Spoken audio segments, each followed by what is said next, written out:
nang sabihin ko sa aking biyenan na matagal ko nang kasama sa bahay sa loob ng maraming taon na nakabili ako ng sarili kong apartment at alis na ako. Ang sagot niya, kung gusto mong umalis, umalis ka mag-isa. Ang anak ko ay mananatili sa akin. Ang marinig ang sagot na iyon ang siyang hinihintay ko sa mahabang panahon. Tila gumuho ang kanyang mundo. Ang pangalan ko ay Charmen. Ako ay 35 taong gulang. Kung makikita ako ngayon ng sinuman, malamang naisipin nila na ako ay isang normal na babae na may matatak na trabaho, nakatira sa isang magandang maliit na apartment na nakapangalan sa akin sa Tondo, Maynila, at pinupuno ang kanyang maaraw sa paggawa ng babagay na gusto niya. Ngunit walang nakakalam kung ano. Upang makamit ang mapayapang buhay na ito, kinailangan kong dumaan sa mga araw kung saan bawat hininga ko ay may mabigat na bigat. Bawat umaga, pagmulat ng aking mga mata, tinatanong ko ang sarili ko kung gaano pa katagal ako makakatagal. Ako ay isang manugang na tinawag na parasite, napakasakit pakinggan, ngunit iyon ang salitang ginamit ni Aling Pilar, ang aking biyenan, upang tukuyin ako araw-araw ng walang pak-alinlangan at walang bahit ng pagsisisi. At ang pinakamasakit ay hindi ang mga salitang iyon, kundi ang aking asawa, si Alejandro, na laging nananatili sa kanyang tabi ng tahimik na tila ang lahat ng mga insultong iyon ay ang pinakanormal na bagay sa mundo. Ngayon ko ikinukuwento ang istoryang ito hindi para magreklamo, kundi para sabihin sa sinumang may kaparehong kapalaran na minsan ay naranasan ko. Minsan kapag tayo ay nasa pinakababang bahagi, iyon mismo ang panimulang punto para bumangon. Nagpakasal ako noong ako ay 27. Si Alejandro ay 3 taong mas matanda sa akin at nagtatrabaho bilang isang empleyado sa isang kumpanya ng logistik sa Port of Manila. Noong kami ay makasintahan, siya ay isang malambing, pasensyoso at laging nakikinig. Marahil kaya ako naniwala na ang pagpapakasal sa kanya ay magbibigay sa akin ng isang pamilyang puno ng kapayapaan. Ang sarili kong pamilya ay sira. Nung ako ay nasa high school, nagkaroon ng affair ang aking ama at iniwang kami. Ang aking ina ay nagtrabaho mag-isa sa lahat ng uri ng trabaho, mula sa kitchen helper hanggang sa factory worker sa Pasig, lahat para bayaran ang aking pag-aral. Laging mayroon akong pakiramdam ng pagkakasala sa aking ina, kaya gusto ko lang na maging malaya agad at magkaroon ng disenteng pamilya. Pagkatapos kong magtapos, nagsimula akong magtrabaho sa isang kumpanya ng kosmetiko sa Makati. Hindi marangya ang buhay ko, ngunit matatag. Pagkatapos ay nakilala ko si Alejandro. Gayunpaman, mula sa unang pagkikita ko sa kanyang pamilya, alam kong hindi magiging madali ang kasal na ito. Ang araw na yon ay isang family lunch.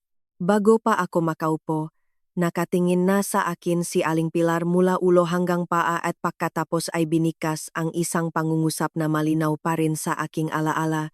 Sa totoo lang, hindi ako sang-ayon sa kasal na ito, ngunit dahil masyadong mapilit ang anak ko na pakasalan ka, wala akong magagawa kundi tanggapin ito. Agad na nagelo ang kapaligiran. Ang aking ina ay ngumiti lang ng matamis at sumagot, marami pa ring depekto ang anak ko. Hinihiling ko na maging maunawain kayo, Aling Pilar. Ngunit tiwala ako na siya ay isang mabuting babae. Naiwan ako doon na nakaupo. Pakiramdam ko ay napakaliit ko na wala akong lakas na magsalita. Ngunit patuloy kong kinukumbinsi ang sarili ko na habang maayos ang buhay ko sa hinaharap, magbabago ang lahat. Pagkatapos naming magpakasal, kami ay umupa ng apartment sa Sampaloc. Ang unang 2 taon, hindi masyadong masama ang buhay namin. Nakikita lang namin ang aking biyenan tuwing Pasko o mga piyesta opisyal. Akala ko magiging mayos ang lahat. Unit sa 3 taon, nagbago ang lahat. Biglang namatay ang aking biyenan sa isang stroke.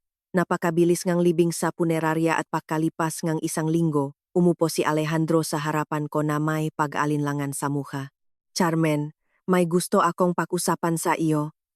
Tiningnan ko siya. Sinabi sa akin ng aking intuisyon na may mali. Ang nanay ko ngayon ay mag-isa sa bahay.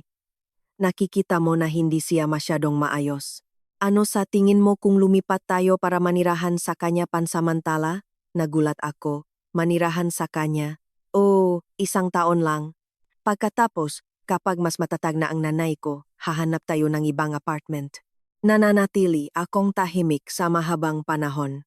Ang imahe ni Aling Pilar, ang kanyang malamig na tingin, at ang kanyang tinik na matalim tulad ng kutsilyo ay lumitaw sa aking isipan. Alam kong kung kami ay makasama, hindi magiging simple ang mabagay. Hindi ako masyadong sigurado, Alejandro. Bakit? Nagbago ang nanay ko simula nang mamatay si Papa. Madalas siyang tumawag para magtanong tungkol sa iyo. Sabi niya, mas maganda ang pakikitungo niya sa iyo. Tiningnan ko si Alejandro. Ang kanyang tingin sa panahong iyon ay napakatapat na pinaniwalaan ko siya. Siguro dahil gusto kong maniwala na ang manitaw ay maaring magbago. Siguro dahil ayoko namang matawag na manugang na walang puso. At siguro dahil masyado akong naive. Sige, pero 1 taon lang. Oh, tumango si Alejandro na may ngiting ginhawa. Ipinapangako ko sa iyo. Ngunit hindi ko alam na ang taong iyon ay magiging 3 taon na parang impyerno. Sa unang araw ngang paglipat namin sa bahay ng aking biyenan, pagkatapos kong ilagay ang aking maleta, nakatayo na si Aling Pilar doon na nakapamulsa. Ito lang ba ang lahat ng gamit mo? Tumango ako. Oh, Aling Pilar, ang pinakamahalaga lang. Ngumiti siyang may sarkasmo. Nakikita ang iyong paraan ng pananamit, akala ko marami kang gamit. Lumalabas na wala kang anuman. Nanggilalas ako. Hinihigpitan pa rin ngang aking mga kamay, ang hawakan ng maleta. Tiningnan ko si Alejandro na umaasang magsasalita siya, ngunit lumayo lang siya ng tingin. Ang iba pang mga bagay ay maaari nating dalhin sa ibang pagkakataon, sabi niya. O ibig sabihin mayroong palang pwedeng dalhin, sagot niya at tumalikot para pumasok sa sala, naiwan ako sa pintuan. Pakiramdam ko ay kakapasok ko lang sa isang lugar na hindi para sa akin. Nang gabing iyon, bumulong si Alejandro sa akin. Magpasensya ka sa kanya. Napaka-sensitive niya. Ngumiti lang ako nga mapait. Oh! Ngunit sa aking puso ay nagsimulang kumalat ang pagkabalisa. Hindi ko akalain na pakalipas ngang 1 linggo ay tuluyan ng guguho ang lahat. Bawat umaga kailangan kong bumangon ng 6 para maghanda ng almusal. Kung hindi gusto ni Aling Pilar ang aking niluto, paluin niya ang mesa at sisigaw. Ito ba ang tawag mong adobo? Hindi ka marunong magluto. Patawat, Aling Pilar. Maya-maya ay ipaghahanda kita ngang iba. Maghanda ngang iba. Puro ka lang mag-aksaya ngang sangkap. Hindi lang iyon, lahat ng gawaing bahay, mula sa paglalaba at paglilinis ng bahay hanggang sa pamimili sa divisoria, ay naging responsibilidad ko. Siya ay nakaupo lang na nanonood ng mga programa sa hapon sa telebisyon, paminsan-minsan ay tinatawag ako. Carmen, linisin mo ang bahaging ito. Hindi mo ba nakikita kung gaano karumi? Minsan, habang ako ay naglilinis ng sahig, sinadya niyang mahulog ng mamumong pagkain at itinuro ang mga ito. Linisin mo iyan. Paano mo hindi nakikita ang dumi na iyan? Yumuko ako at tahimik na nilinis ito. At pagkatapos ay unang lumitaw ang salitang iyon. Nakatira ka sa bahay na ito. Kumakain ka mula sa pera nga anak ko, ngunit wala kang ginagawang tama. Hindi ka iba sa isang parasite. Nanggilalas ako. Itinaas ang ulo ko at tiningnan siya. Ano ang sinabi mo? Hindi ka ba nakakarinig? Isang parasite. Nabubuhay ka sa gastos ngang iba. Nakingay ang aking matainga. Hindi ka maaring makipag-usap sa akin ng ganyan. Bakit hindi? Ano ang ambak mo sa bahay na ito? O dumating ka lang para gastusin ang pera ng anak ko? Nakinuyom ko ang aking makakamao. May pera din ako, nagtatrabaho din ako. Nagtatrabaho? Ngayon hindi na, di ba? Kaya ano ka? Hindi ko alam kung ano pa ang sasabihin. Nang gabing iyon, kinausap ko si Alejandro. Narinig mo ba ang sinabi ngang nanay mo sa akin ngayon? Bumuntong hininga si Alejandro. Alam mo naman ang ugali ngang nanay ko. Ngunit iyan ay isang insulto. Ang aking ina minsan ay nasobrahan sa pananalita. Tiningnan ko siya na pakiramdam ko ay may bumibiyak sa loop ng aking dibdib. Ipinagtatanggol mo siya. Hinihiling ko lang na magkaroon ka ngang kaunting pasensya. Pasensya? Muli, pasensya? Nang gabing iyon, nakahiga ako na nakatingin sa kisameng silid at sa unang pakakataon ay napagtanto ko ang isang nakakatakot na katotohanan. Sa bahay na ito, walang kumakampi sa akin at nagsimula kong maunawaan na kung hindi ko ililigtas ang sarili ko, walang ibang gagawa niyon. Ang sumunod na mga araw ay hindi ko na binibilang sa kalendaryo at nagsimula akong sukatin ang mga ito sa bigat na nararamdaman ko bawat umaga pakmulat ng aking mga mata. Alam kong sa sandaling lumabas akong silid ay haharapin ko ang mapanghusgang tingin ng aking biyenan at ang nakasanayan ng katahimikan ng aking asawa. Isang katahimikan na nagpaparamdam sa akin na mas nag-isa kaysa kapag ako ay sinisigawan. Nagsimula akong mabuhay na parang multo sa sarili kong bahay, nagtatrabaho ng walang pahinga, ngunit walang karapatang magbigay ng opinyon. Bawat beses na sinusubukan kong magsalita, laging piniputol ang aking sasabihin ng maparirala tulad ng, "Dapat alam mo ang iyong lugar." O dito, ang mapatakaran ay ang mapatakaran ng bahay na ito. At ang mga patakarang iyon sa huli ay hindi iba kundi ang paraan ni Aling Pilar upang kontrolin ang lahat. May mga umaga na gumigising ako habang madilim pa ang kalangitan. Nagtatago ako sa kusina para magluto. Nagtatrabaho ang aking mga kamay, ngunit blanko ang aking isip. Hindi ako nangahas na mag-isip ng labis.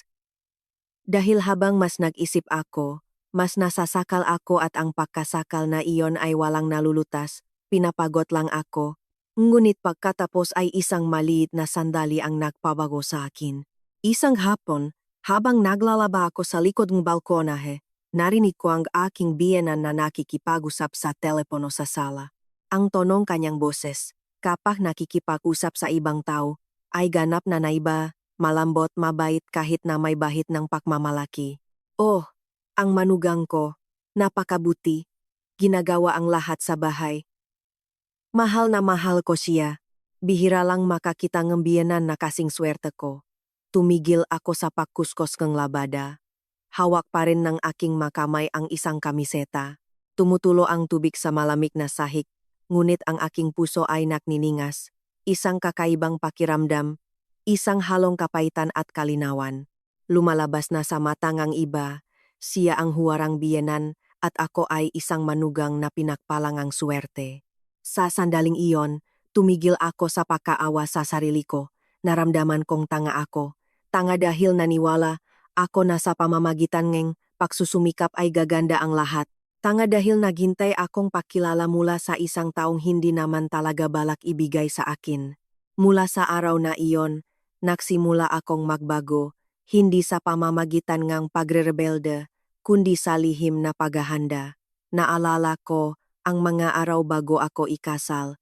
Nung nagtatrabaho ako sa kumpanya ng kosmetiko sa Makati, mahilig ako sa mga pabango. Dati akong gumagawa ng aromatherapy candles at essential oils para sa aking mga kaibigan. Dati, ito ay libangan lang. Ngunit ngayon, napagtanto ko na ito ay maaring ang tanging paraan ko para makalaya. Nagsimula akong matuto muli mula sa simula. Sa gabi, kapag tulog na ang lahat, nakahiga ako sa kama at ginagamit ang aking cellphone para magbasa ng maartikulo, manut ng matutorial, at isulat ang maresipe, materyales, at paraan ng pag-empake ng mga produkto. Sa mga sandaling iyon, naramdaman kong buhay ako, hindi tulad ng isang anino, hindi tulad ng isang parasite, kundi tulad ng isang tao na may isip, mga plano, at kinabukasan. Nagpasya akong umupangang isang lumang bodega na may access sa kalye mga 10 minutong lakad mula sa bahay sa Santa Mesa. Nasa isang tahimik na eskinita ito at ang upa ay PHP 3,500 sa isang buwan. Sapat na para gawin itong lugar nga aking produksyon. Wala akong sinabi kahit kanino, hindi dahil gusto kong magtago ang sekreto, kundi dahil alam kong kung sasabihin ko, pagbabawalan nila ako. Sa unang araw na pumasok ako sa lugar na iyon, saglit akong natigilan. Lumang pader, sementadong sahig, madilim na ilaw, ngunit para sa akin iyon lang ang lugar kung saan ako nakaramdam ng kalayaan. Nagsimula akong bumili nga mahilaw na materyales sa kaunting ipon na natitira sa akin. Unti-unti, nang hindi nangangahas na mag-aksaya, dahil wala nang balikan. Sa araw ay nanatili akong masunuring manugang, ginagawa ang lahat ng gawaing bahay at tinitiis ang mainsulto. Ngunit bawat beses na lumalabas ang aking biyenan sa kanyang mga pagpupulong, mga kapitbahay, mabilis akong nakpapalit ng damit. Palihim akong pumupunta sa maliit na lugar na iyon, nagsisimula akong gumawa nga kandila, binabalot ang mga ito, at kinukunan ng litrato ang maprodukto.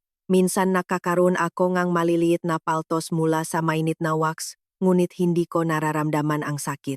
O marahil ang sakit na iyon ay wala kumpara sa dinanas ko hanggang noon. Sa gabi, kapag tulok na ang lahat, patuloy akong nagtatrabaho, nagmamaneho nga order, sumasagot sa mga customer, nag-edit ng larawan. Sa simula, walang bumibili. Sa unang araw na in-upload ko ang mga produkto, nahintay ako buong araw at walang ni isang order. Ang pangalawa at ikatlong araw ay pareho. Muntik na akong sumuko, ngunit pagkatapos ay naalala ko ang salitang aking biyenan. Parasite, sapat na ang salitang iyon para magpatuloy ako. Pakalipas ngang halos isang buwan, lumabas ang unang order. Isang maliit na order lang, isang kahon ng aromatherapy candle sa halagang PHP 300. Ngunit nang makita ko ang abisong natanggap na order, nanginig ang aking mga kamay. Matagal akong nakatitig sa screen at pagkatapos, nang hindi ko namamalayan, natawa ako. Isang tawa na matagal na rin akong hindi nakaroon. Hindi na ako isang tao na basta na lang sumusuko. Inililigtas ko ang sarili ko. Simula nun, unti-unti nang umusat ang lahat, isang order, pagkatapos ay dalawa, at unti-unting dumami. Ang aking paunang-kita ay ilang daang piso lamang, ngunit pagkatapos ay umabot sa PHP 10,000, PHP 20,000. Hindi ito kayamanan, ngunit sapat na para malaman na nasa tamang landas ako. Sa buong panahong iyon, walang nakakaalam sa bahay. Patuloy na naniniwala ang aking biyenan na pumupunta lang ako sa palengke o naglalakad. Si Alejandro ay ganun pa rin. Hindi siya nagtatanong kung ano ang ginagawa ko o kung ano ang iniisip ko. Minsan nakita niya akong gising hanggang hating gabi at sinabi lang, huwag kang matulog ng gabi. Bukas kailangan mong gumising ng maaga para magluto. Tumango lang ako ng walang paliwanag, ng walang inaasahan, dahil naintindihan ko na may mataong gaano man kalapit, hindi ka talaga nakikita. Isang gabi, habang sinusuri ko ang ma-order, biglang bumukas ang pintong silid ng aking biyenan. Ano ang ginagawa mo? Natakot ako at mabilis na pinatay ang screen ng cellphone. Wala, Aling Pilar, tinitignan lang ang telepono. Tiningnan niya ako ng may pag-alinlangan. Huwag kang gumawa ng kalokohan sa bahay na ito. Gawin mo ng maayos ang magawaing bahay. Opo. Tumalikot si Aling Pilar para umalis, ngunit bago lumabas ay idinagdag niya, huwag mong isipin na hindi ko alam ang iniisip mo. Sumara ang pinto. Nandun lang ako nakaupo. Mabilis ang tibok ng puso ko, ngunit pagkatapos ay huminga ako ng malalim. Walang nangyari. Nakarating na ako rito. Hindi ako titigil. At kasabay nito ay may iba pang nagsimulang mangyari. Isang bagay na sa panahong iyon ay hindi ko naintindihan. Ngunit kalaunan ay mapagtatanto ko na mas lalong nagtulak sa lahat sa lihim. Nagsimulang mahanda ang aking biyenan ng herbal tea para sa akin gabi-gabi. Di umano upang matulungan akong matulog at paluwagin ang aking mga nerbiyos upang mapadali ang pagbubuntis. Gayunpaman, nagsimulang magpakita nga kakaibang sintomas ang aking katawan. Ginising ako na pagod, walang lakas, at ang aking isip ay laging malabo. Nagsimula akong mahinala at sa halip na inumin ito ay ibinuhos ko ito sa isang bote na itinago ko sa aking bag. Kalaunan ay matutuklasan ko sa laboratorio na mayroon itong mga pata ngang isang malakas na anxiolytic na hinaluan ngang mga hormonal supplement na binili online ng walang reseta. Araw-araw, isang sachet, nakatayo siya doon, nagbabantay na inumin ko ito. Sa simula, hindi ako nahinala. Ngunit pakalipas ng ilang panahon, nagsimulang magpakita ng kakaibang sintomas ang aking katawan. Madali akong napapagod. Nanggangati ang aking balat at ang aking menstrual cycle ay tuluyan ng nagulo. Sinabi sa akin ng aking intuisyon na may mali, ngunit wala pa akong ebidensya at hindi pa ako handa na harapin siya. Nagsimula akong magtago ng lihim ng mga natirang sachet ng herbal, isa-isa, dahil alam kong darating ang araw na kakailanganin ko ang mga ito. Hindi na tungkol sa pagpapabuhay ang aking kwento, kundi sa paghahanda. Paghahanda na umalis, paghahanda na baliktarin ang sitwasyon, at paghahanda na huwak ng bumalik kailanman. Patuloy akong nabuhay nga, dalawang makaibang buhay. Isang buhay sa araw na puno ngang pagbibitiw sa bahay ngang aking biyenan at isang buhay sa gabi, tahimik, ngunit puno ang pag-asa, sa maliit na lugar kung saan ako gumagawa ang makandila. At kung dati, ay akala ko na tinitiis ko lang ito para mabuhay, ngayon ay naintindihan ko na tinitiis ko ito habang naghihintay ng tamang oras para lumabas ng pinto dahil tanging sa pamamagitan ng masusing paghahanda ay makakaroon ng tunay na kahulugan ang pag-alis. Ang masachet ng herbal na pinipilit ng aking biyenan na inumin ko araw-araw ay patuloy na dumarating sa oras. Ibinibigay niya sa akin ng direkta, tumatayo sa harapan ko at hindi umaalis hanggat hindi niya ako nakikitang nilunok ang likido. Ang kanyang tingin samga sandaling iyon ay hindi pag-alala o pagmamalasakit, tulad ng sabi niya, kundi isang bagay na mahirap ipaliwanag, malamig at puno ng kontrol, na tila gusto niyang tiyakin na hindi ako makakatakas sa kanyang makuko, kahit pa sa posibilidad na magkaroon ng anak. Nagsimula akong magpanggap na iniinom ko ito. Sa simula, nakainom ako ng ilang beses, ngunit matapos ang kakaibang reaksyon ng aking katawan, hindi na ako nangahas. Nahintay ako na tumalikod siya para itapon ang bahagi nga nilalaman ng palihim, pagkatapos ay basa lang ang aking labi at nakpanggap na nilulunok ang natitira. Pagkatapos nun, itinago ko ang mga hindi nagamit na sachet sa aking bag. Dinala ko ang mga ito sa aking lugar at inilagay ko ang mga ito sa isang maliit na freezer. Naipon sila isa-isa. Hindi ko alam kung ano ang nilalaman ng maito, ngunit sinabi sa akin ng aking likas na kakayahan na hindi ito maganda at hindi ako nagmamadali na malaman. Alam kong kung gusto kong lumaban, kailangan ko ang higit pa sa intuisyon, kailangan ko ang ebidensya. Kasabay nito, nagsimulang magpakitangang mas malinaw na pag-unlat ang aking negosyo.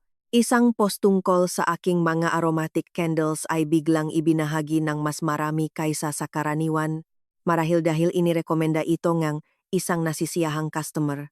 Simula nun, lumaki ng husto ang dami nga order. Hindi na ito isa o dalawang paminsan-minsang order. May mga araw na kailangan kong magtrabaho nang walang tigil mula hapon hanggang gabi para lang mag-empake ng mga kahon. Nagsimula akong magkaroon ng pera, hindi pa ako mayaman. Ngunit sapat na ito para maramdaman kong nakatayo ako sa sarili kong mapaa. At higit sa lahat, hindi ko na nararamdaman na ako ay isang parasite. Minsan, habang ako ay nagtatrabaho, huminto ako sandali, tiningnan ang matapos ng kandila at nagtaka kung sa araw na iyon ay hindi nila ako itinulak sa ganitong sukdulan. Magkakaroon ba akong lakas na loob na magsimula? Ang sagot ay marahil hindi. Minsan, ang mga tao ay nakbabago lang kapag wala na silang ibang pagpipilian. Isang gabi, habang nagtitingin ako ng order, tumunok ang aking telepono, si Mama iyon. Tiningnan ko ang screen saglit bago ako nangahas na sagutin. Simula nang tumira ako sa aking mabiyenan. Halos hindi ko na siya natawagan, hindi dahil ayoko, kundi dahil ayaw ngang aking biyenan. Bawat beses na malalaman niyang tumawag ako sa bahay, napakalinaw ngang kanyang ugali. Hello Mama, ang boses ni Mama sa kabilang linya ay nangatal. Carmen, mahal ko, maayos ka ba? Ngumiti ako ng bahagya. Kahit na alam kong hindi ako nakikita ni Mama. Maayos Mama, ngunit sa pagkarinig pa lang ngang, kanyang boses ay naramdaman ko ang isang buhol sa aking lalamunan. Wala kang itinatago sa mama mo, di ba? Natahimik ako. May mga sugat na hindi ko lang gustong sabihin, kundi hindi ko alam kung saan magsisimula. Okay lang ako, mama. Talaga. Bumuntong hininga si mama. Hindi ba maganda ang pagtrato nila sa iyo? Mahigpit kong hinawakan ang cellphone. Hindi, mama. Huwag kang mag-alala. Nagkaroon nga tahimikan. Pagkatapos, nagsalita si mama ng may mas malalim na boses. Kahapon, nakatanggap akong tawag. Nagulat ako. Isang tawag? Kanino, mama? Mula sa biyenan mo, nanggilalas ako. Ano ang sinabi niya sa iyo? Nagpahinga si mama bago magpatuloy. Bawat salita ay parang walang katapusan. Sinabi niya sa akin, huwag mong tawagan muli ang iyong anak. Sinabi niya na dahil ako ay isang babaeng diborsiyada, hindi ako dapat maging masamang impluensya sa isang babaeng may asawa. Sinabi niya na kung mahal ko siya, mas mabuting lumayo ako. Pakiramdam ko ay dinurok ang aking puso. Mama, bakit hindi mo sinabi sa akin? Natakot ako na malungkot ka. Pumatak ang aking luha nang hindi ko namamalayan. Patawat, mahal ko. Hindi ka mapoprotektahan ng mama mo. Hindi mo kasalanan. Mama, sinubukan kong panatilihing kalmado ang aking boses, ngunit bawat salita ay nakakahiwalay. Mama, ako ang humihingi ng tawad. Pinakinggan ko ang mga ganoong bagay. Carmen, kung hindi mo na kaya, umuwi ka sa akin.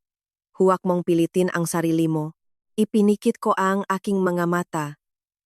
Kung nangyari ito noon, marahil ay iyak ako at tatango, ngunit ngayon ay ayoko nang bumalik bilang isang talunan. Mama, bigyan mo pa ako ng kaunting oras. May plano ka, di ba? Natahimik ako sandali at pagkatapos ay bumulong. Oh mama, naghahanda ako. Sa kabilang linya ay nakaroon ng katahimikan at pagkatapos ay mas matatak ang boses ng aking ina. Kung gayon, gawin mo. Ngunit tandaan mo, huwag mong hayaang saktan kanila. Tumango ako, kahit hindi ako nakikita ni mama. Oh, mama, pagkatapos ngang tawag na iyon, wala na akong pag-aalinlangan. Nagsimula kong kalkulahin ang lahat ng mas tumpak para sa aking paglipat. Ang prang naipon sa pagbebenta ng mga kandila, kasama ang kaunting lumang ipon na mayroon ako, ay ginamit ko upang maganap ngang malilit na apartment na babagay sa akin. Hindi ko kailangan na malaki ito. Ang mahalaga ay nakapangalan ito sa akin. Isang lugar kung saan ako makakatira nang hindi kailangan makita ang masamang mukhang sinuman. Ngunit hindi doon nagtapos ang mga bagay. May isa pang insidente na nagpabatid sa akin na kung hindi ako kikilos ng mas mabilis ay mas marami ang mawawala sa akin kaysa sa mayroon ako. Tungkol ito sa pera. Mayroon akong life insurance at personal savings policy na matagal ko nang binabayaran. Hindi ito napakalaki, ngunit sapat na bilang emergency fund. Isang araw, hindi ko natanggap ang karaniwang abiso sa pagbabayad. Nang mapansin ko ang kakaiba, tumawag ako sa customer service. Magandang hapon, Ginang. Ang inyong polisya ay tinubos at nilikwidate noong nakaraang buwan. Nanggilalas ako. Nilikwidate? Hindi ko kailanman hiniling iyon. Ganun po, Ginang. Ganun po, Ginang. Ayon sa aming sistema, ang pagkansela ay pinamahalaan online gamit ang inyong digital certificate at kinumpirma sa pamamagitan ng isang SMS code. Nanggilalas ako, mahigpit kong hinawakan ang cellphone. Agad kong naintindihan kung ano ang nangyari. Alam ni Alejandro ang aking password, in-access niya ang aking laptop habang ako ay nagtatrabaho sa bahay at inilipat ang mensahe ng kumpirmasyon sa kanyang sariling cellphone. Mahigpit kong hinawakan ang cellphone. Sino ang kinatawan? Ayon sa datos, ang inyong asawa. Wala na akong sinabi. Isang kilabot ang bumalot sa akin mula sa likod hanggang sa ulo. Alam kong si Alejandro iyon, hindi ko na kailangan pang magtanong o makumpirma. Ibinaba ko ang telepono. Nandun ako nakaupo ng tahimik sandali at pagkatapos ay tumayo. Hindi ako direktang umuwi. Pumunta ako sa pinagtatrabahuhan ni Alejandro sa port. Nang lumabas siyang pinto ngang opisina at makita ako, Tila nagulat siya. Charmen, ano ang ginagawa mo rito? Diretso ako sa punto. Ipaliwanag mo sa akin. Ipaliwanag kung ano. Ang pranga, aking insurance. Natahimik siya. Isang segundo lang. Ngunit sapat na iyon para maunawaan ko. Ikaw ang naklikwidate, di ba? Bumuntong hininga si Alejandro. Patawad. Nasaan ang pera? Ibinigay ko sa nanay ko. Natawa ako. Isang tawa na kakaiba maging sa akin. Muli, ang nanay mo. Kailangan niya ng pera kaagad at naisip mong pwede mong kunin ang pera ko ng ganun lang? Bala ko itong ibalik sa iyo sa ibang pagkakataon. Hindi ko kailangan ng mga pangako, tiningnan ko siya ng direkta sa mata. Naintindihan mo ba ang ginawa mo? Iyan ay pagnanakaw, Alejandro. Nagulat siya. Masyado kang nagsasalita. Hindi ito ang katotohanan. Tumalikod ako at umalis ng hindi umiyak, ng hindi sumisigaw, tanging may matibay na paninindigan na nagulat maging sa akin. Sa sandaling iyon alam kong tapos na ang lahat. Talaga, wala nang dapat iligtas, wala nang dapat asahan. Hindi na ako ang babaeng nahihintay na kumampi ang kanyang asawa. Ako ay isang babaeng nahahanda na umalis at sa pagkakataong ito ay hindi na ako lilingon. Umalis ako sa port ng tahimik, nang hindi lumingon, nang walang sinasabi, dahil naintindihan ko na may masalita na kung binibikas sa sandaling iyon ay wala ng anumang kahulugan. Napakalinaw ng lahat, sapat na para wala ng anumang ilusyon tungkol sa kasal na ito. At ang nagbigay sa akin ng higit na kapayapaan ay hindi ang pakiramdam na malakas, kundi ang pakaalam na matagal na akong naghahanda para sa sandaling ito. Nang gabing iyon, pag-uwi, nakpanggap ako na walang nangyari. Pumasok ako sa kusina, nahanda ngang hapunan, naglinis ngang bahay na ginagampanan ang papel na gusto ngaking biyenan, dahil alam kong habang mas normal ang pag-arte ko, mas marami akong oras para tapusin ang ginagawa ko. Mas huli kaysa sa dati dumating si Alejandro. Walang sinabi. Paminsan-minsan lang akong tiningnan na tila gustong magsalita, ngunit pagkatapos ay pinigilan ang sarili. Si Aling Pilar ay gaya pa rin ng dati, kumakain habang nagrereklamo tungkol sa aking niluto sa brusko na tono. Ang sabaw na ito ay walang lasa. Para kanino ka nagluluto? Patawad, Aling Pilar. Sa susunod ay lalagyan ko ng mas maraming pampalasa. Laging humihingi ng tawad. Ngunit hindi naman gumagaling. Hindi ako nag-react. Hindi dahil nakasanayan ko na, kundi dahil pakiramdam ko ay hindi na kailangan. Pagkatapos ng hapunan, tahimik kong nilinis ang lahat. Pumunta ako sa aking silid at ikinandadong pinto. At sa unang pagkataon, pagkatapos ng mahabang panahon, umupo ako at binuksan ang lahat ng aking inihanda sa harapan ko. Ang notebook ng mga order, ang listahan ng mga customer, ang balanse ng aking maipon, ang mga sachet na herbal na itinago ko sa isang thermal bag, at pati na rin ang mga audio at video recording na lihim kong nakolekta sa buong panahong ito. Nagsimula akong i-record ang lahat, hindi mula sa simula, kundi pagkatapos ngang araw na narinig ko ang aking biyenan na nagsasabi sa ibang tao na inaalagaan niya ako tulad ng isang tunay na anak. Napagtanto ko na kung umaasa lang ako sa mga salita, hindi ako kailanman mananalo. Ang mataong tulad niya ay hindi nabubuhay sa katotohanan, kundi sa imahe na ibinibigay niya sa iba. Nagsimula akong iwanan ang aking lumang telepono sa mga nakatagong lugar. Sinamantala ko ang bawat pagkakataon upang mag-record kapag ako ay iniinsulto, pinapahiya, tulad ng nangyari minsan, binato niya akong isang platong pakain sa harapan ko unti-unti. Sa simula, nanginig ang aking mga kamay sa paggawa nito. Naisip ko na gumagawa ako ngang masama, ngunit pagkatapos ay naintindihan ko na hindi ako ang mali. Ang mali ay ang taong ginawa ang iba na parang multo sa sarili niyang buhay. Pinatuktok ko ang isa sa mga video. Sa loop nito, sinabi nga aking biyenan, sa bahay na ito, wala kang silbi. Isa kang tunay na parasite. Malinaw at malamig ang kanyang boses. Pinatay ko ang screen. Wala nang sakit. tanging ganap na kamalayan. Kinabukasan, naging normal ang lahat. Maaga akong gumising, nagluto, naglinis ng bahay. Patuloy na nagutos ang aking biyenan. Tahimik pa rin si Alejandro, ngunit sa loob ko ay nagbago ang lahat. Hindi na ako isang taong nagtitiis, ako ay isang taong nasa countdown. Sa mga sumunod na araw, nakipag-ugnayan ako sa isang abogado sa Maynila, hindi para direkta akong maghain ng demanda sa diborsyo, kundi para maunawaan kung ano ang kailangan ko, kung ano ang dapat kong gawin at hanggang saan ako makakarating. Ang unang pulong ay sa isang maliit na opisina, hindi napakagarbo, ngunit sapat na tahimik para masabi ang lahat. Izinaysay ko mula sa simula ang mga panghihiya, ang kontrol, ang pagpili sa akin na uminom ng mga herbal, at ang panyanakaw ng insurance ni Alejandro. Tahimik na nakinig ang abogado, paminsan-minsan ay nagtatala. Nang matapos ako, tiningnan niya ako sandali at nagtanong, may ebidensya ka ba? Tumango ako. Mga audio recording, video, at mga sachet ngang maherbal na iyon. Dahan-dahan siyang tumango. Napakagaling niyan.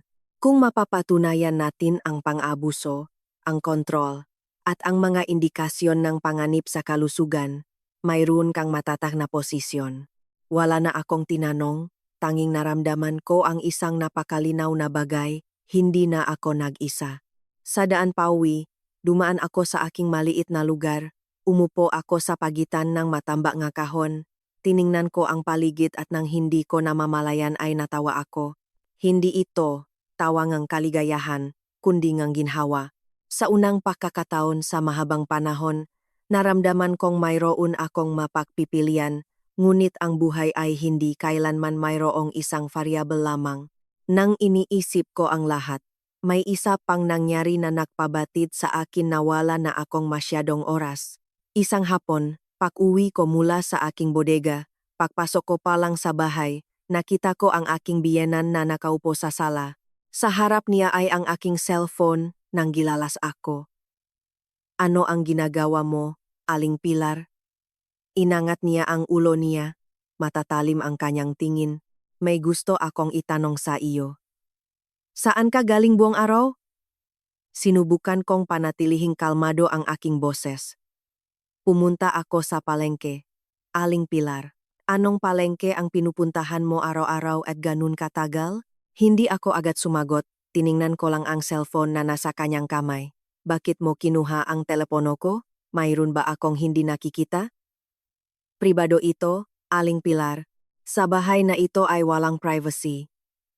Kinilabutan ako sa pariralang iyon, ngunit hindi ako umatras.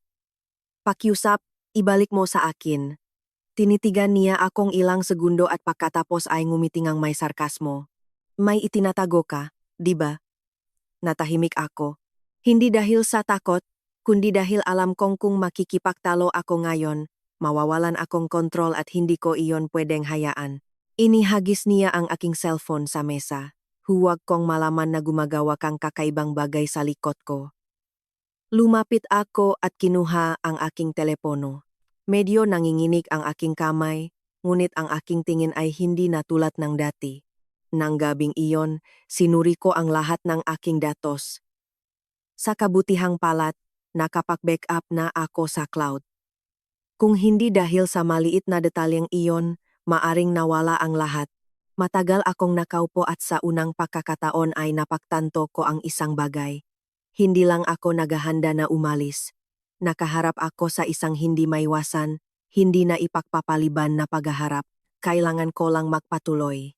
At sa pagkakataong ito ay hindi ako magpapatuloy bilang manugang na tinawag na parasite, kundi bilang isang taong may hawak na katotohanan. Simula nang kunin ng aking biyenan ang aking cellphone, malaki ang pagbabago sa kapaligiran sa bahay. Hindi na ito ang karaniwang presyon, kundi isang uri ngang lihim na pagbabantay, na tila may naamoy siya, ngunit hindi niya alam kung ano iyon, at ang kawalan na, katiyakan na iyon ang nagpatindi ng lahat dahil alam ko na sa pinakamaliit na pagkakamali, maaring gumuho ang lahat ng aking inihanda. Nagsimula akong maging mas maingat sa bawat kilos at salita. Hindi ako nagbibigay ng anumang senyales mula sa aking paglabas hanggang sa paggamit kong telepono. Binago ko pa nga ang aking marutina upang hindi maginala. Naintindihan ko na kapag nag-ingat ang kalaban, ang pinakamaliit na pagkakamali ay maaring maging sanhi ng kapahamakan. Mukhang napansin din ni Alejandro ang pagbabago sa kapaligiran, ngunit sa halip na magtanong o subukang alamin kung ano ang nangyayari, mas pinili niyang tumahimik. Minsan nahuhuli ko siyang nakatingin sa akin na tila gustong magsalita, ngunit pagkatapos ay tumatalikot, na tila hindi niya alam kung saan siya nakapwesto sa kwentong ito, at ang malabong ugali na iyon ang lalo pang nakumbinsi sa akin na hindi na ako makapaglagay ng anumang pag-asa sa kanya. Isang gabi, habang kaming tatlo ay naghahapunan, biglang nagsalita ang aking biyenan. Mababa ang kanyang boses ngunit mausisa. "Charmen, madalas kang lumalabas kamakailan. Di ba? Inilagay ko ang nga kubyertos sa mesa. Pinananatili ang normal na tonong boses. Aling Pilar. Sa palengke. Anong palengke ang pinupuntahan mo araw-araw at ganun katagal? Hindi ako direktang sumagot. Sinabi ko lang ng mahinahon. Gusto kong piliin ang pinakasariwang sangkap. Aling Pilar. Ngumiti siyang may pahamak. Pumiling sariwang sangkap o gumawang iba pang bagay? Ang tensyon sa mesa ay halos maputol ang kutsilyo. Marahang umubo si Alejandro. "Mama, baka pumunta lang si Charmen sa palengke. Ano ang alam mo?" Binalingan niya ako. "Binalaan kita. Sa bahay na ito huwag mong subukang itago ang anumang bagay. Ayaw ko niyan." Tiningnan ko siya ng direkta sa mata, sa unang pagkakataon nang hindi umiwas ng tingin. "Wala akong itinatago, Aling Pilar."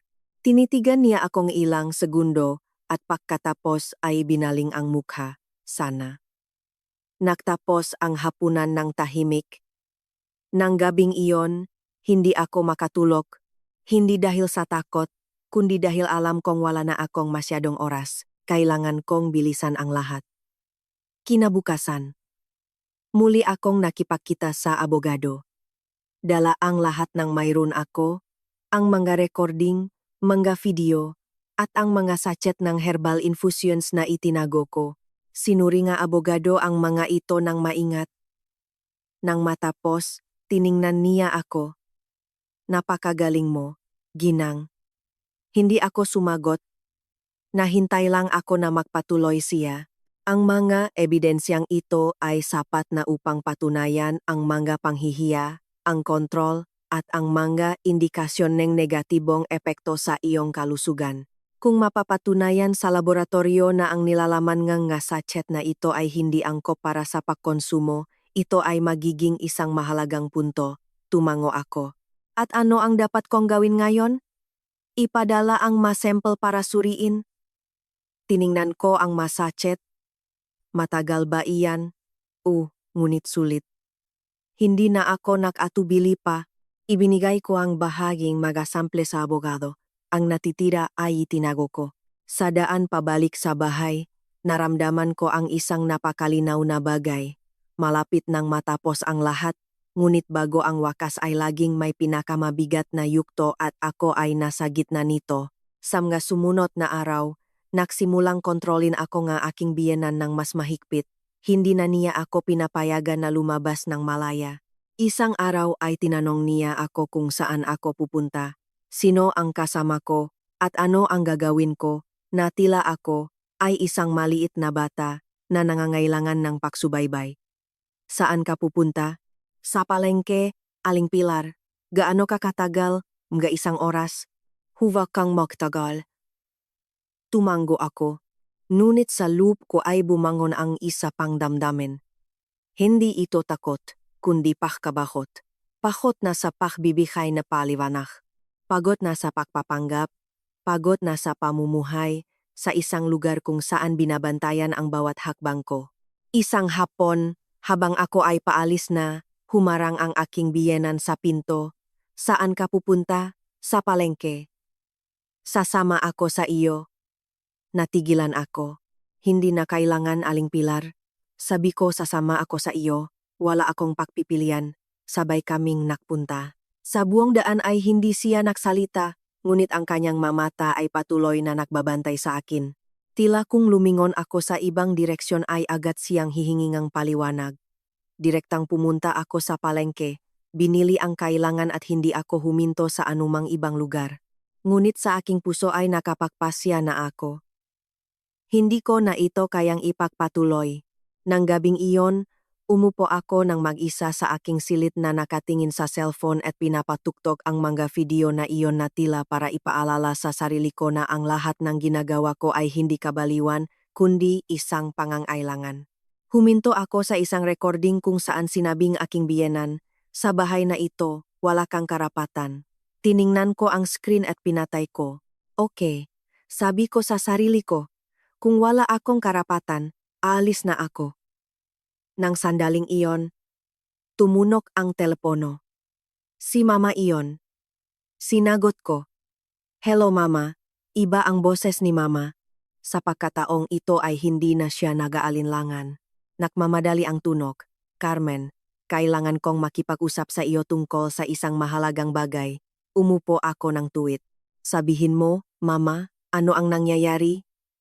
Charmen, kalalabas ko lang sa pakpirma ng pagbebenta ng malupain na mayroon kami sa probinsya.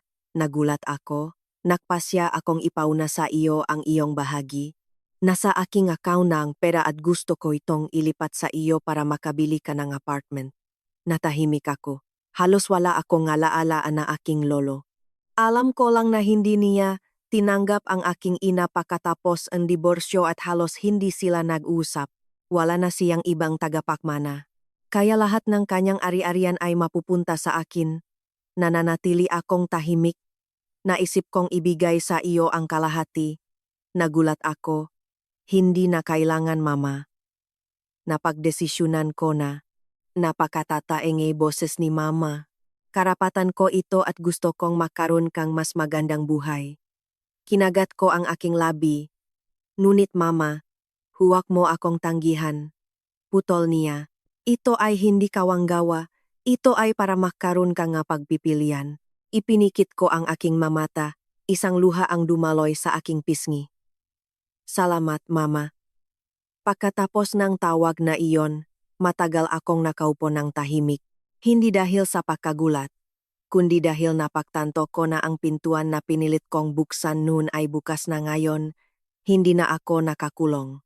May pra ako, may ebidensya ako, may plano ako at, higit sa lahat, may dahilan ako para umalis. Nang gabing iyon, mahimbing akong natulog, marahil sa unang pagkakataon sa mahabang panahon, dahil alam kong malapit na ang araw, nalalabas ako sa pintong gahay na ito. Pagkatapos ang tawag ng aking ina, hindi na ako nakaramdam ng presyon. Naramdaman ko ang isang kakaibang kapayapaan. Tulad ng isang taong nakikita na ng malinaw ang labasan, ang pader na nakapalibot sa kanya. Kahit naroon pa rin, hindi na siya natatakot at ang kapayapaan na iyon ang siyang tumulong sa akin na ayusin ang lahat ng maayos, nang walang pagmamadali, ngunit nang walang tigil. Sinamantala ko ang bawat bakanteng oras sa mga sumunod na araw upang tapusin ang aking plano sa pag-alis, mula sa paghahanap ng apartment hanggang sa paghahanda ng madokumento at paggawa ng makalkulasyon sa pananalapi. Maingat kong isinulat ang lahat. Naintindihan ko na sa isang maling hakbang ay, maari akong hilahin pabalik sa panimulang punto at sa pagkakataong ito ay hindi ko iyon papayagan na mangyari. Nagsimula akong maktingin ng mga apartment. Ayoko malaki o marangya, gusto ko lang ng maliit na sapat sa isang tahimik na kapitbahayan. Isang lugar kung saan ako makakatira nang hindi kailangang marinig ang mga sigaw bawat umaga, nang hindi kailangang makita ang mukha ng sinuman sa panahon ng pagkain. At ang pinakamahalaga ay dapat nakapangalan ito sa akin. Pagkatapos ng ilang araw na paghahanap, nakahanap ako ng apartment na hindi malaki, ngunit malinis, maayos, at may napakaliwanag na bintana. Pagpasok ko, naramdaman ko ang isang napakalinaw na bagay. Dito ako magsisimula muli. Hindi ako nag-isip ng matagal. Agad kong binayaran ang down payment. Ang prang iyon ay mula sa aking pawis, sa bawat kandila, sa bawat order, sa bawat gabing hindi natutulog. Nang pirmahan ko ang resibo, medyo nanginig ang aking kamay, hindi dahil sa takot, kundi dahil alam kong mula sa sandaling iyon ay tuluyan ng magbabago ang aking buhay. Para sa iba pang mga transaksyon, humingi akong tulong sa aking ina. Hindi siya nagtanong. Sinabi lang niya, "Gawin mo ang dapat mong gawin, anak." Sapat na ang pakaalam na naroon siya. Samantala, sa bahay ay patuloy ang lahat, ngunit lalong naging halata ang kontrol ngang aking biyenan. Hindi na niya itinatago ang kanyang nga pagdududa.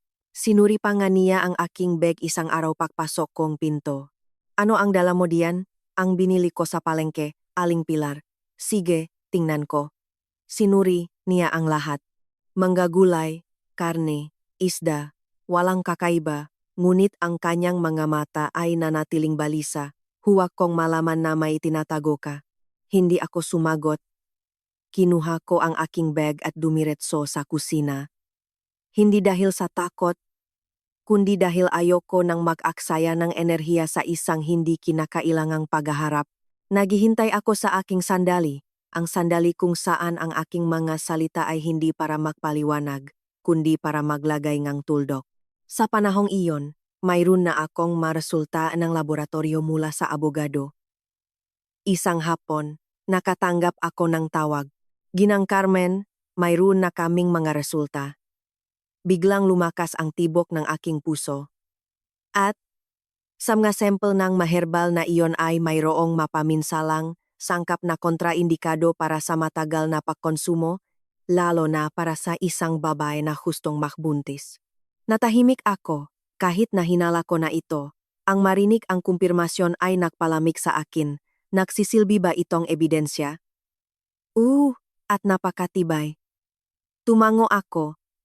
Kahit hindi niya ako nakikita. "Salamat." Pagkababangang telepono, matagal akong nakaupo, nang hindi umiyak, nang walang galit, tanging may ganap na kalinawan.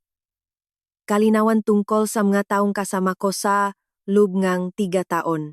Kalinawan tungkol sa lahat ng tiniis ko, at kalinawan tungkol sa katotohanan na hindi na ako kailanman babalik. Nang gabing iyon, habang kami ay nahahapunan, muling binuksan ng aking biyenan ang usapin tungkol sa mga anak. "Carmen, kailan mo balak makaanak?" Inilagay ko ang kutsara sa mesa. "Kapag gustong kalikasan, Aling Pilar, ano ang ibig mong sabihin sa kalikasan? Hindi ka na bata. Kung hindi ka magsasakit, pagsisisihan mo iyan." Tahimik pa rin si Alejandro. Tiningnan ko siyang palihim. Walang reaksyon. Binalingan ko ang aking biyenan. Marahil dahil hindi maganda ang aking kalusugan kamakailan. "Aling Pilar." Kumunot ang nuniya. "Kung gayon, inumin mo ang mga herbal na ibinigay ko sa iyo." Tiningnan ko siya sa pagkatataong ito. Hindi umiwas ang aking mga mata sa kanya. "Oh, Aling Pilar, isa sa alang-alang ko iyan." Wala na siyang sinabi. Ngunit alam kong hindi pa tapos ang pag-usap na iyon, bagaman wala rin akong intensyon na patagalin pa. Sa mga sumunod na araw, formal ko nang binili ang apartment, pinirmahan ang ngadit, at inihanda ang ngabang transfer. Mas mabilis ang lahat kaysa sa inaasahan ko, na tila hinihintay ng tadhana na ako ang gumawa ng hakbang. At dumating ang araw na pinakamimiti ko, ang araw kung kailan opisyal akong naging may-ari ng isang bahay na nakapangalan sa akin. Hawak ko ang manggadit sa aking kamay. Nakatingin sa linya kung saan lumitaw ang aking pangalan, Carmen. Isang salita lamang, ngunit para sa akin, mas mabigat ito kaysa sa lahat ng aking pagmamay-ari sa buhay. Hindi ako pumunta sa bahay ng aking biyenan. Nandun ako sa harap ng aking bagong apartment, binuksan ang pinto, pumasok at huminga ng malalim. Walang sigaw, walang mapanghusgang tingin, tanging katahimikan. Nandun ako nakatayo ng matagal at pagkatapos ay ngumiti. Sa wakas, dumating na ang sandali. Nang gabing iyon, bumalik ako sa bahay ng aking biyenan gayang dati. Nahanda akong hapunan, naklinis, walang nakakaalam, walang nakakapansin, ngunit sa loob ko ay handa na ang lahat. Tiningnan ko ang aking biyenan. Tiningnan ko si Alejandro at nagtaka ako kung paano sila magre-react kapag nabunyak ang katotohanan, ngunit hindi na ako natakot sa sagot dahil sa pakakataong ito ay hindi na ako ang pasibong partido. Ako ang gumagawa ng inisyatiba. Nang gabing iyon, ang lahat ay tulad ng iba pang mga araw. Nakaupo ang aking biyenan sa sala na nanonood ng telebisyon. Nakatingin si Alejandro sa kanyang cellphone na nakayuko. Walang nagtanong kung saan ako galing. Walang nakmalasakit sa ginagawa ko at iyon mismong karaniwang kawalang interes ang siyang nakbigay sa akin ng ginhawa. Alam kong habang mas kaunti ang atensyon na ibinibigay sa akin, mas madali kong gagawin ang huling hakbang. Pumunta ako sa kusina para maghanda ng hapunan. Nagtatrabaho ang aking mga kamay sa pamamagitan ng purong rutina, isang bagay na nakaugalian na, ngunit ang aking isip ay ganap na malinaw sa sandaling iyon. Bawat detalye, bawat pariralang sasabihin ko sa tamang oras, perpektong nakaayos sa aking isip, hindi para makipaktalo, kundi para tapusin ang lahat ng malinaw at matatag. Nang hapong iyon ng linggo, nahanda akong espesyal na tanghalian. Gumawa akong kaldereta, ang paboritong ulam ng aking biyenan. Tatlo kami na umupo sa mesa para kumain, hindi dahil gusto ko siyang pasayahin, kundi dahil gusto kong magmukhang normal ang lahat. Kaya, kapag ibinaksak ko ang bomba, walang makakapagsabi na kumilos ako dahil sa emosyonal na pag-udyok o dahil nawalan akong kontrol. Tatlo kaming nakaupo sa mesa. May matinding katahimikan na sinisira lamang ng tunog at tinidor at kutsilyo. Kumuha ang aking biyenan ng isang piraso ng karne, dahan-dahang inungya ito at bahagyang tumango. Ngayon, ang pagkain ay katanggap-tanggap. Hindi ako sumagot, patuloy na kumain si Alejandro na nakayuko. Lumipas ang ilang sandali. Inilagay ko ang makubierto sa mesa. May gusto akong sabihin sa inyo. Pareho silang naktaas ng ulo. Kumunot ang nunang aking biyenan. Ano ang nangyayari? Sabihin mo kapag tapos na tayong kumain. Tinitigan ko siya ng direkta sa mata. Nakabili akong apartment. Tila nagyelo ang silit. Buong-buo ang tingin ni Alejandro. Ano ang sinabi mo? Inulit ko ng dahan-dahan. Nakabili ako ng apartment at lilipat ako. Nakaroon ng mahabang katahimikan. Biglang ibinaksak ng aking biyenan ang plato sa mesa. Ano ang sinabi mo? Sabi ko aalis na ako. Bumunghalit siyang tawa, ngunit ang tawag na iyon ay hindi masaya. Isang apartment? Saan ka kumuhang pera para bumili ng apartment? Hindi, ako agad sumagot. Tiningnan ko siya ng kalmado, at ang kalmadong, iyon ang nagpawalang pasensya sa kanya. Sagutin mo. Ginamit mo ba ang pera ng anak ko? Bumaling sa akin si Alejandro. Charmen, ano ang ibig sabihin nito? Hindi ko pa rin siya tinitingnan. Hindi mo pera, Alejandro. Mas malakas na tumawa ang aking biyenan. Hindi niya pera. Kanino pa kung gayon? Huwag kang magsalitang kalokohan. Nagugol kang maraming taon sa pamumuhay ng libre sa bahay na ito at ngayon ay sinasabi mong bumili kang apartment. Inilagay ko ang aking makamay ng dahan-dahan sa mesa. Ang apartment ay nakapangalan sa akin. Ang pariralang iyon ang nagpatahimik sa kanya sa loob ng isang segundo at pagkatapos ay tuluyang nagbago ang kanyang tingin. Wala ng panunukso, tanging kalkulasyon, nasa pangalan mo? At kung galing sa pera ng anak ko, kailangan itong ayusin. Umiling ako. Wala itong kinalaman kay Alejandro. Tiningnan ako ni Alejandro nang may tensyon na ang boses. Ipaliwanag mo sa akin, Carmen. Saan nanggaling ang pera? Binalingan ko siya. Sa unang pagkakataon sa mahabang panahon. Tiningnan ko ng direkta ang aking asawa sa mata, nang walang anumang emosyon. Hindi mo kailangang malaman. Asawa mo ako. Ngunit hindi ka isang taong gumagalang sa akin. Ang pariralang iyon ang nagpatahimik sa kanya. Nakiusyoso ang aking biyenan na nagtataas ng boses. Ano ang sinasabi mo? Napakawalang hiya mo para kausapin ang asawa mo ng ganyan. Binalingan ko siya ulit. Sinasabi ko lang ang totoo. Inihampas niya ang kamay sa mesa. Kung sa tingin mo ay napakagaling mo, umalis ka. Ngunit siguraduhin mong malinaw sa iyo. Kung gusto mong umalis, umalis ka mag-isa. Ang anak ko ay mananatili dito. Natahimik ako sandali at dahan-dahang tumango. Okay. Tinaas niya ang isang kilay. Siguro hindi niya inaasahan na tatanggapin ko ng ganon kabilis. Perpekto. Umalis ka at huwag kang magdalangang anuman mula sa bahay na ito. Lahat ay binili gamit ang perang ang anak ko. Tiningnan ko ang paligid ng mesa, ang pagkain na niluto ko, ang maplato na hinuhugasan ko, ang bahay kung saan ako nanirahan ng 3 taon at ngumiti. Hindi ko kailangan magdalangang anuman. Sa wakas ay nagsalita si Alejandro. Ang kanyang boses ay may bahid ng takot. Carmen, seryoso ka ba? Aalis ka na lang ng ganyan? Hindi ako alis ng ganyan. Tiningnan ko siya, alis ako sa lugar na ito. Binikas ko ang masalitang iyon ng napakahinahon.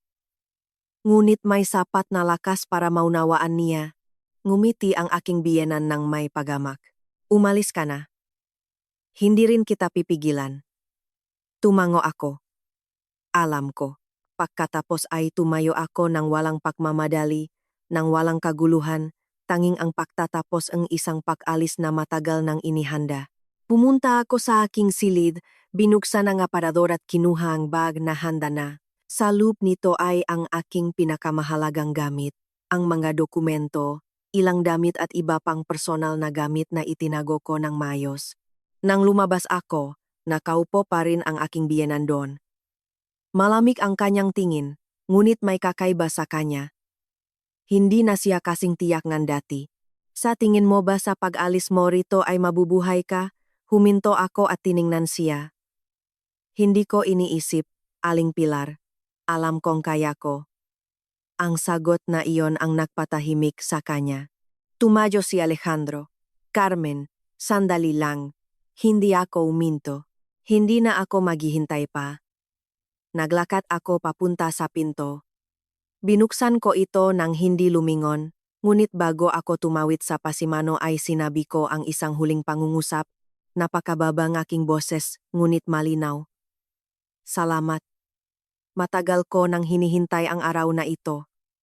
Sa likod ko ay narinig ko ang tunog ng isang platong nahulog sa sahig. Hindi ko na kailangang lumingon. Alam kong nagsimula nang gumuho ang lahat. Sumara ang pinto. Ang tunog na iyon ay para sa akin ay isang tuldok.